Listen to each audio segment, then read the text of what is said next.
नमस्कार दोस्तों, अगर आपको भी भारत की बांग्लादेश के खिलाफ मिली ऐतिहासिक जीत पसंद आई हो तो दिल से इस वीडियो को एक लाइक जरूर ठोकें। दोस्तों, एशिया कप 2025 के सुपर 4 का चौथा और अब तक का सबसे रोमांचक, सांसें थाम देने वाला महामुकाबला आज क्रिकेट की दो बड़ी टीमों भारत और बांग्लादेश के बीच दुबई इंटरनेशनल क्रिकेट स्टेडियम में खेला गया। मुकाबले की शुरुआत हुई टॉस से, जिसे जीतकर बांग्लादेश के कप्तान जाकिर अली ने पहले गेंदबाजी करने का फैसला किया और भारत को बल्लेबाजी के लिए आमंत्रित किया। दोस्तों, भारत की ओर से रणों की बरसात करने के इरादे से ओपनिंग करने मैदान में उतरे शुभमन गिल और अभिषेक शर्मा। इस रोमांचक मुकाबले में टीम को तूफानी शुरुआत दिलाने की बड़ी जिम्मेदारी इन्हीं दोनों के कंधों पर थी और दोस्तों, वैसा ही नजारा भी देखने को मिला।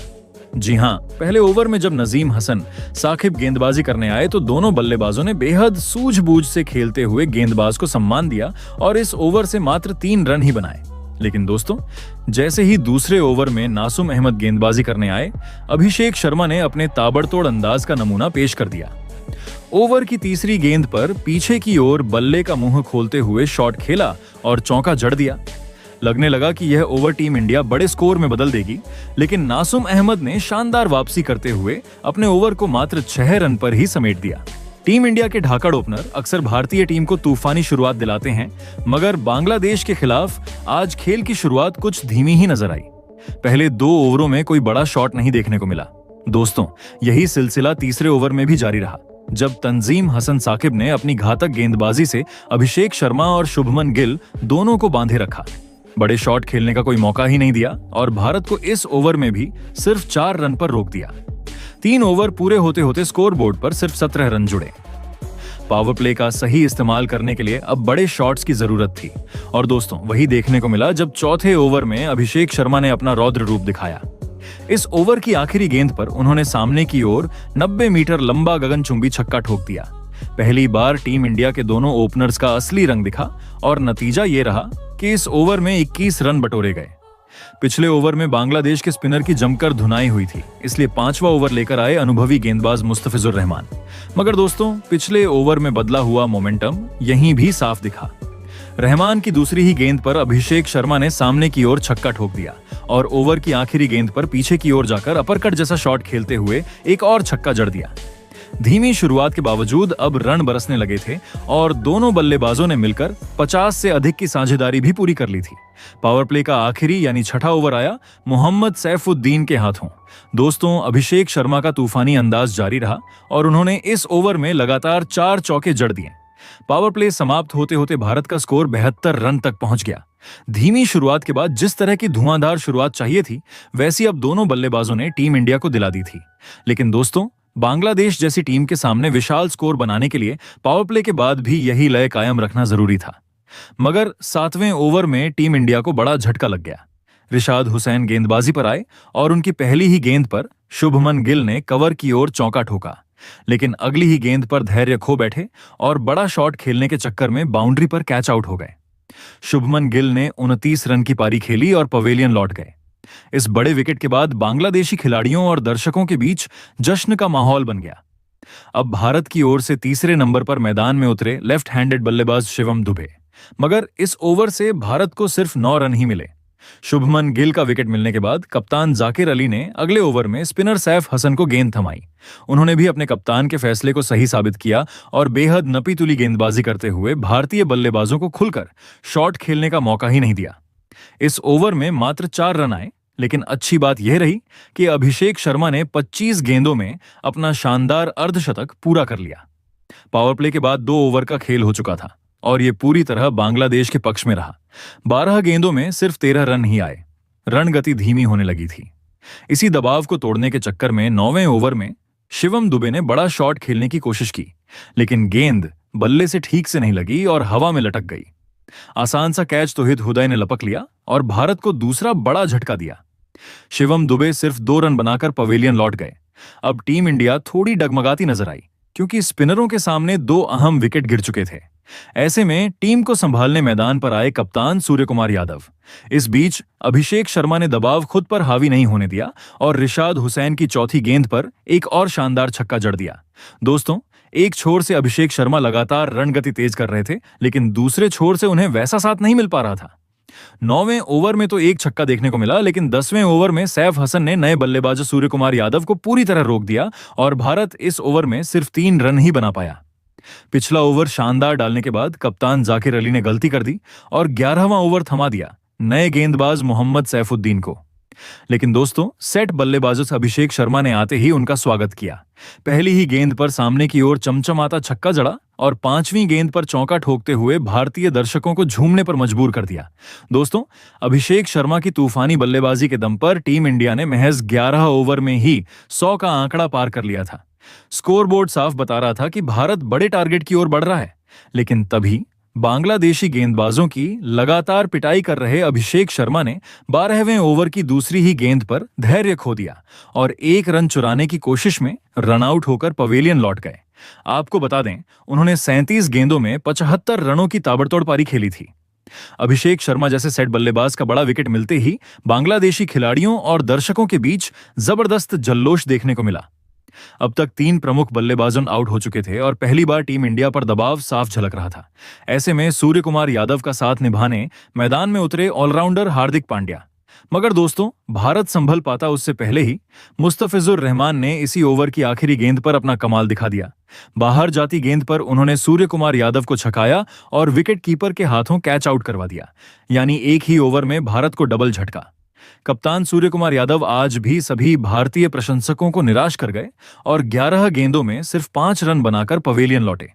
टीम इंडिया, जो एक वक्त मजबूत स्थिति में दिख रही थी, अब दबाव में आ गई थी। पवेलियन में बैठे कोच गौतम गंभीर के चेहरे पर भी यह चिंता साफ दिखाई दे रही थी, क्योंकि कप्तान के विकेट से मिडिल ऑर्डर अब बैकफुट पर जा चुका था। अब बारी थी तिलक वर्मा की, जो भारत को इस मुश्किल हालात से बाहर निकालने मैदान पर आए।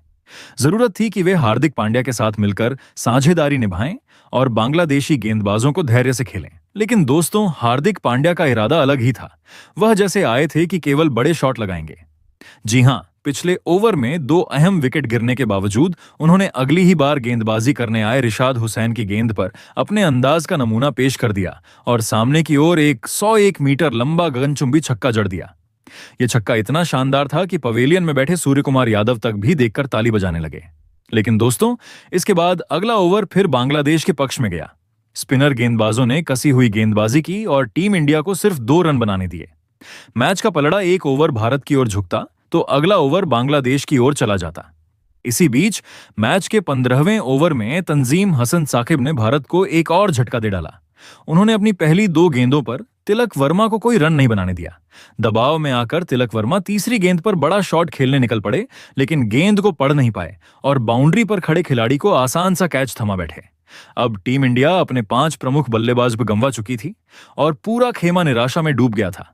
संकट की इस घड़ी में भारतीय टीम को संभालने मैदान पर आए अक्षर पटेल। अब जिम्मेदारी अक्षर और हार्दिक पांड्या पर थी कि वे चौके छक्कों से रणगति तेज करें, क्योंकि सिर्फ 30 गेंदों का खेल बाकी रह गया था। 16वां ओवर लेकर आए नासुम अहमद, जिन्होंने दोनों बल्लेबाजों को पूरी तरह बांध कर रखा और कोई बड़ा शॉट खेलने का मौका नहीं दिया। इस ओवर में भारत सिर्फ 3 रन ही जुटा पाया। अंतिम ओवर नजदीक थे, लेकिन हार्दिक और अक्षर दोनों से कोई धमाकेदार शॉट निकलता नहीं दिखा। अगला ओवर जब मुस्तफिजुर रहमान लेकर आए तो पहले 4 गेंदों पर भी बल्लेबाजी बेहद शांत रही। भले ही 5वीं गेंद पर हार्दिक पांड्या ने मिडोनन के ऊपर से एक शानदार चौका जड़ा, लेकिन ओवर खत्म होते होते भारत केवल 6 रन ही जोड़ पाया। दोस्तों, शानदार कप्तानी और गेंदबाजों की बेहतरीन योजना की बदौलत बांग्लादेश टीम भारत पर दबाव डालने में कामयाब रही। लेकिन फिर आया 18वां ओवर, जब हार्दिक पांड्या अपने असली रंग में लौटे। तंजीम हसन साकिब की गेंदबाजी पर उन्होंने 2 गेंदों को सीधा बाउंड्री पार भेज दिया और भारत को एक बार फिर अंतिम ओवरों में गति दिला दी। पिछले ओवर की तरह ही 19वें ओवर की पहली गेंद पर भी हार्दिक पांड्या ने मुस्तफिजुर रहमान को चौका जड़ दिया, मगर उसके बाद रहमान ने अपने अनुभव का फायदा उठाया, लाइन लेंथ बदली और हार्दिक को रोक दिया। सिर्फ इक्का दुक्का रन ही मिले। अब बारी थी 20वें और आखिरी ओवर की। गेंद थमाई गई तूफानी गेंदबाज मोहम्मद सैफुद्दीन को, और दोस्तों, उन्होंने भी कमाल कर दिया। इस ओवर में सिर्फ 4 रन दिए और हार्दिक पांड्या का कीमती विकेट झटक लिया। 20 ओवर का खेल खत्म होते होते भारत 168 रन तक ही पहुंच पाया। यानी अब जीत के लिए बांग्लादेश के सामने लक्ष्य था 169 रनों का। इस स्कोर का पीछा करने उतरे सैफ हसन और तंजिद हसन। भारत ने बड़ा टारगेट रखा था, इसलिए दोनों ही बल्लेबाजों पर तेज शुरुआत की जिम्मेदारी थी। मगर दोस्तों, जसप्रीत बुमराह ने आते ही अपनी तूफानी गेंदबाजी से कमाल कर डाला। ओवर की दूसरी गेंद पर तंजिद हसन को फंसाया और शिवम दुबे के हाथों कैच आउट करवा दिया। तंजिद हसन सिर्फ एक रन बनाकर लौट गए। 2 ओवर के भीतर ही भारत को पहला विकेट मिल गया और भारतीय खिलाड़ियों के चेहरे पर खुशी झलक उठी। हालांकि बुमराह तीसरी गेंद पर थोड़े भटक गए और बांग्लादेश को फ्री में चौका मिल गया। मगर अगले 3 गेंदों में उन्होंने सही लाइन लेंथ से खेलते हुए ओवर को केवल 5 रन पर समेट दिया। 2 ओवरों के बाद बांग्लादेश की शुरुआत काफी धीमी रही थी, लेकिन तीसरे ओवर में स्ट्राइक पर मौजूद सैफ हसन ने हार्दिक पांड्या की गेंदबाजी के खिलाफ आतंकी अंदाज दिखाया। पहले पीछे की ओर चौका और फिर ओवर की अंतिम गेंद पर सीधा गगनचुंबी छक्का जड़ दिया। मगर दोस्तों, अगले ही ओवर में जसप्रीत बुमराह फिर लौटे और एक बार फिर अपनी तेज धार गेंदबाजी से बांग्लादेशी बल्लेबाजों पर दबाव डाल दिया। इस ओवर से सिर्फ 3 रन ही निकले। पहले 4 ओवर तक भारत की ओर से बुमराह और हार्दिक ने गेंदबाजी की बागडोर मजबूती से संभाल रखी थी और रणगति पर लगाम लगाते हुए एक महत्वपूर्ण विकेट भी चटका लिया था। लेकिन 5वें ओवर में कप्तान सूर्य कुमार यादव ने बदलाव किया और गेंद थमा दी वरुण चक्रवर्ती को। दोस्तों, ये फैसला पूरी तरह गलत साबित हुआ।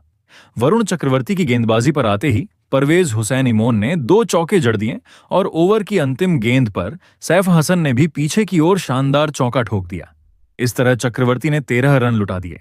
हालांकि राहत की बात यह थी कि अब पावर प्ले का सिर्फ एक ही ओवर बचा था। और दोस्तों, भारत की ओर से पावर प्ले का आखिरी ओवर लेकर आए तूफानी गेंदबाज जसप्रीत बुमराह।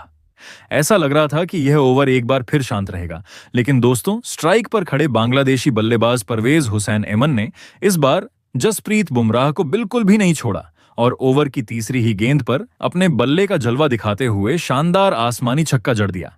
इसी के साथ पावर प्ले का 6 ओवर का खेल खत्म होने तक बांग्लादेश का स्कोर 44 रन तक पहुंच गया। दोस्तों, लक्ष्य का पीछा करते हुए बांग्लादेशी बल्लेबाज टीम को एक अच्छी और सम्मानजनक शुरुआत तो दिला चुके थे, मगर भारतीय टीम द्वारा दिया गया विशाल लक्ष्य अभी भी काफी दूर था। ऐसे में जीत हासिल करने के लिए पावर प्ले के बाद भी क्रीज पर टिके दोनों बल्लेबाजों का अपनी लय बनाए रखना बेहद जरूरी था। लेकिन दोस्तों, पावर प्ले के बाद अगला यानी मैच का 7वां ओवर लेकर आए कुलदीप यादव, जिन्होंने आते ही अपनी करिश्माई गेंदबाजी का जादू बिखेरा और ओवर की दूसरी गेंद पर परवेज हुसैन एमन को स्वीप शॉट खेलने पर मजबूर कर डाला। वहीं बाउंड्री पर खड़े अभिषेक शर्मा ने कोई गलती न करते हुए शानदार कैच लपक लिया और बांग्लादेश को इस मुकाबले का दूसरा झटका दे दिया। बता दूं, भारत के खिलाफ इस बड़े मैच में परवेज हुसैन एमन 21 रन बनाकर आउट हुए। दोस्तों, अपनी स्पेल के पहले ही ओवर में बड़ा विकेट झटकने के बाद कुलदीप यादव मैदान पर जबरदस्त अंदाज में जश्न मनाते नजर आए और भारतीय फैंस के चेहरों पर भी खुशी साफ झलक रही थी। ऐसे में दोस्तों, 2 बड़े बल्लेबाज आउट हो जाने के बाद अब बांग्लादेश की ओर से मैदान में उतरे तौहिद हृदय। बता दूं, कुलदीप यादव ने इस ओवर में विकेट लेने के साथ सिर्फ 5 ही रन खर्च किए। दोस्तों, पिछले ओवर में कुलदीप यादव को सफलता मिलते ही सूर्या ने अगला ओवर भी स्पिनर को सौंपा और गेंद थमाई अक्षर पटेल को। अक्षर पटेल ने भी कप्तान के फैसले को सही साबित करते हुए बेहद नपी-तुली गेंदबाजी की और दोनों बल्लेबाजों को खुलकर खेलने का कोई मौका नहीं दिया। नतीजतन इस ओवर में मात्र 4 ही रन आए। दोस्तों, पावर प्ले खत्म हुए 2 ओवर हो चुके थे और इन्हीं 2 ओवरों में अचानक बांग्लादेश की रन गति काफी धीमी होती दिखी, क्योंकि महज 7 रन ही उनके खाते में जुड़ पाए। दबाव अब बांग्लादेश की टीम पर बढ़ने लगा था। अगला यानी 9वां ओवर एक बार फिर लेकर आए कुलदीप यादव। इस बार भी उनकी घूमती हुई गेंदों ने दोनों बल्लेबाजों को बांध कर रखा और उन्हें केवल इक्का दुक्का रन ही बटोरने दिए। लेकिन दोस्तों, लालच में आकर चौथी गेंद पर तौहिद हृदय ने बड़ा शॉट लगाने की कोशिश की, मगर गेंद को सीमा रेखा के पार पहुंचाने में वह पूरी तरह असफल रहे और बाउंड्री पर मौजूद अभिषेक शर्मा को आसान सा कैच थमा बैठे। आपको बता दूं, तौहिद हृदय आज मात्र 7 रन ही बना पाए। दोस्तों, एक वक्त बांग्लादेशी टीम पावर प्ले में भारत पर हावी नजर आ रही थी, लेकिन जैसे ही गेंदबाजी की कमान अक्षर पटेल और कुलदीप यादव के हाथ में आई, उन्होंने पूरी तरह बांग्लादेशी बल्लेबाजों को जकड़ कर रख दिया, क्योंकि तौहिद हृदय के आउट होने के साथ ही बांग्लादेश अपने 3 प्रमुख बल्लेबाज गंवा चुका था। अब भारतीय गेंदबाजों का सामना करने मैदान में आए शमीम हुसैन। बता दूं, अक्षर पटेल का यह ओवर पूरा होने के साथ ही अब 10 ओवर का खेल समाप्त हो चुका था और बांग्लादेशी टीम के खाते में सिर्फ 65 रन ही जुड़ पाए थे। दोस्तों, रन की गति को देखते हुए यहां से बांग्लादेश के लिए यह लक्ष्य बेहद दूर लगता दिख रहा था। मुकाबले में बने रहने के लिए अब उन्हें बड़े शॉट लगाना अनिवार्य हो गया था। और दोस्तों, इसी की झलक देखने को मिली मैच के 11वें ओवर में। गेंदबाजी करने आए वरुण चक्रवर्ती के खिलाफ स्ट्राइक पर मौजूद सैफ हसन ने पहली ही गेंद पर अपना दम दिखाया और मिड विकेट की दिशा में शानदार गगनचुंबी छक्का जड़ दिया। ऐसा लगा मानो यह ओवर बांग्लादेश के पक्ष में जाएगा, लेकिन दूसरी ओर खड़े नए बल्लेबाज शमीम हुसैन भारतीय गेंदबाजों के सामने ज्यादा देर टिक न सके। वरुण चक्रवर्ती की गेंद पर पीछे हटकर शॉट खेलने के चक्कर में वे पूरी तरह चूक गए और सीधा क्लीन बोल्ड होकर पवेलियन लौट गए। आपको बता दूं, भारत के खिलाफ आज शमीम हुसैन अपना खाता भी नहीं खोल पाए। दोस्तों, अब तो भारतीय स्पिनरों ने पूरी तरह बांग्लादेशी बल्लेबाजों की कमर तोड़ दी थी। ना तो रन आ रहे थे और ना ही बल्लेबाज अपने विकेट बचा पा रहे थे। भारतीय गेंदबाजों का दबदबा पूरे मैच पर साफ दिखाई दे रहा था। ऐसे में दोस्तों, इस मुश्किल हालात से टीम को बाहर निकालने के लिए बांग्लादेश की ओर से मैदान में उतरे खुद कप्तान जाकिर अली। बता दूं, एक छोर से भले ही लगातार विकेट गिर रहे थे, मगर सैफ हसन का बल्ला रुकने का नाम नहीं ले रहा था। उन्होंने 12वें ओवर में फिर से गेंदबाजी करने आए अक्षर पटेल के खिलाफ दमदार छक्का जड़ दिया। परंतु दोस्तों, मानो जैसे बांग्लादेशी टीम को किसी की नजर लग गई थी, क्योंकि इस छक्के के तुरंत बाद अगले ही ओवर में कप्तान जाकिर अली एक रन चुराने के चक्कर में गलती कर बैठे और तालमेल की कमी के चलते रनआउट होकर पवेलियन लौट गए। आपको बता दूं, आज के इस बड़े मैच में कप्तान जाकिर अली प्रशंसकों की उम्मीदों पर खरे नहीं उतर पाए और केवल 4 रन बनाकर आउट हो गए। दोस्तों, कप्तान के आउट होने से बांग्लादेश की हालत और खराब हो गई। अब तक उनका आधा बल्लेबाजी क्रम पवेलियन लौट चुका था। इस हालात में टीम को संभालने मैदान में आए मोहम्मद सैफुद्दीन।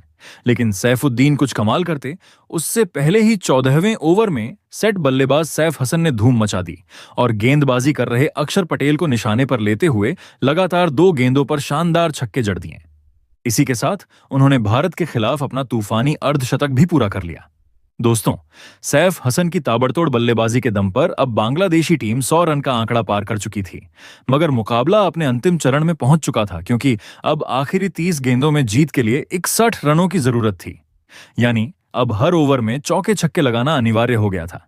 लेकिन दोस्तों, मैच का 16वां ओवर लेकर आए भारत के जादुई स्पिनर वरुण चक्रवर्ती, जिन्होंने आते ही अपनी घूमती हुई गेंद पर मोहम्मद सैफुद्दीन को फंसाया और तिलक वर्मा के हाथों कैच आउट करवाते हुए बांग्लादेश की मुश्किलें और बढ़ा दी।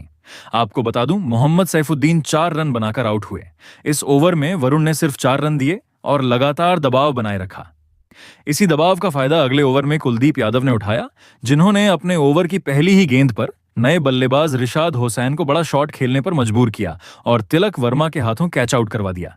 रिशाद हुसैन केवल 2 रन ही बना पाए। दोस्तों, कुलदीप का तूफान यहीं नहीं रुका। अगली ही गेंद पर उन्होंने एक और करिश्मा दिखाया और नए बल्लेबाज तंजीम हसन साकिब को सीधा क्लीन बोल्ड कर दिया। यानी लगातार 2 गेंदों पर बांग्लादेश को दोहरा झटका। दोस्तों, इन झटकों के बाद 18वें ओवर में ताबड़तोड़ बल्लेबाजी कर रहे सैफ हसन भी गलती कर बैठे। जसप्रीत बुमराह के खिलाफ सामने की ओर बड़ा शॉट खेलने के चक्कर में वे कैच आउट हो गए और टीम को मुश्किल हालात में छोड़कर लौट गए। आपको बता दूं, सैफ हसन ने आज भारत के खिलाफ 69 रन की धमाकेदार पारी खेली, लेकिन वे टीम को जीत की राह पर नहीं ला पाए। जी हां दोस्तों, क्योंकि सैफ हसन के आउट होते ही बांग्लादेश की सारी उम्मीदें खत्म हो गई थीं। अब उनके पास केवल आखिरी विकेट बचा था। यहां बल्लेबाजी करने आए मुस्तफिजुर रहमान ने कुछ बड़े शॉट लगाने की कोशिश जरूर की, लेकिन अंतिम ओवर में वो भी कैच आउट हो गए और इसी के साथ बांग्लादेश की पूरी पारी 127 रन पर सिमट गई। दोस्तों, भारतीय टीम ने इस महामुकाबले को 41 रन के बड़े अंतर से जीत लिया और शानदार प्रदर्शन करते हुए ट्रॉफी पर कब्जा जमाया।